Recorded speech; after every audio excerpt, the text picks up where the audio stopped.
வணக்கம். நாளுக்கு நாள் நோய்களின் எண்ணிக்கை பெருகிக் கொண்டே செல்கிறது. அதற்கு காரணம் நமது உணவு முறையே ஆகும். அதுவும் வெயில் காலங்களில் உணவு விஷயத்தில் மிகவும் எச்சரிக்கையாக இருக்க வேண்டும். வெப்பத்தை அதிகப்படுத்தும் உணவுகளை தவிர்த்து விட்டால் இந்த கோடை காலத்தில் பிரச்சனை இல்லாமல் தப்பிக்கலாம். இந்த வீடியோவில் கோடை காலத்தில் அறவே தவிர்க்க வேண்டிய உணவுகளை பற்றி பார்ப்போம். முதல்ல கார உணவுகளை கோடையில் மட்டும் அறவே தவிர்க்க வேண்டும். ஏனென்றால் கார உணவுகளை சாப்பிட்டால் உடல் வெப்பமானது அதிகரிக்கும். அதிலும் ஃபாஸ்ட் ஃபுட் என்று சொல்லப்படும் ரோட்டோர கடைகளில் விற்கப்படும் உணவுகளை அறவே தவிர்க்க வேண்டும்.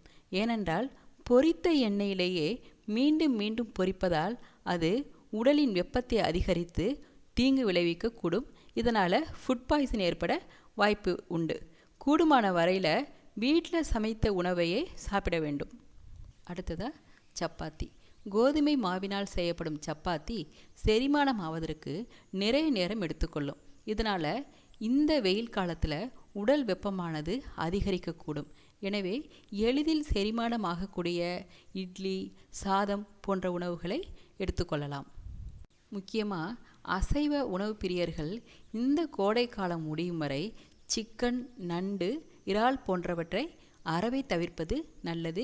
ஏனென்றால் அவை சில சமயங்களில் சூட்டை கிளப்பி வயிற்று பிரச்சனையான வயிற்றுப்போக்கை உண்டாக்கி உடலில் இருந்து நீரை வெளியேற்றிவிடும். இதனை தவிர்ப்பதே நல்லது.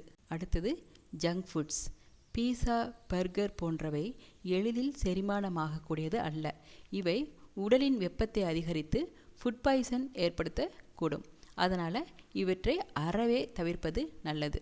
அடுத்ததாக கோடையில் அதிகமாக கிடைக்கும் மாம்பழம் சாப்பிட்டால் உடலுக்கு மிகவும் நல்லது. ஆனால் அவை உடல் வெப்பத்தை அதிகரிக்கும். இதுவும் அளவுக்கு அதிகமானால் அவை உடல் வெப்பத்தை கிளப்பிவிட்டு பருக்களை ஏற்படுத்தக்கூடும். எனவே இந்த பழத்தை அளவாக சாப்பிடுவது நல்லது. குறிப்பாக உடல் வெப்பம் அதிகம் உள்ளவர்கள் இதனை அறவே தவிர்ப்பது நல்லது. அடுத்தது முக்கியமாக குழந்தைகள் முதல் பெரியவர்கள் வரை விரும்பி சாப்பிடும் ஐஸ்கிரீம் மற்றும் குளிர்பானங்கள் இரண்டுமே உடல் வெப்பத்தை அதிகரிக்கக்கூடியது. இவற்றை சாப்பிட்டால் வாய்க்கு மட்டுமே குளிர்ச்சியாக இருக்குமே தவிர வயிற்றுக்குள் சென்றால் வெப்பத்தை தான் அதிகரிக்கும்.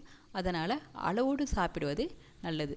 அதனால் வெப்பத்தை அதிகரிக்கும் கோதுமை, மைதா, சிக்கன், ஊறுகாய், பேக்கெட் உணவுகளை தவிர்த்து நீர்மோர், இளநீர், பதநீர், கம்பங்கூழ், கேழ்வரகு கூழ் போன்ற நீர் ஆகாரங்களை சாப்பிட்டு வர உடல் வறட்சியாகாது. அதே மாதிரி அருகம்புல் சாறு, நெல்லிச்சாறு, தர்பூசணி சாறு, வெள்ளரிச்சாறு, சிட்ரஸ் வகை பழச்சாறுகள் போன்றவற்றை எடுத்துக்கொண்டால் கோடைக்கால பிரச்சனைகளிலிருந்து ஈஸியாக விடுபடலாம். தொடர்ந்து இது போன்ற பயனுள்ள தகவல்களை பெற சேனலை சப்ஸ்கிரைப் செய்ய மறக்காதீங்க. ஷேர் பண்ணுங்கள். நன்றி.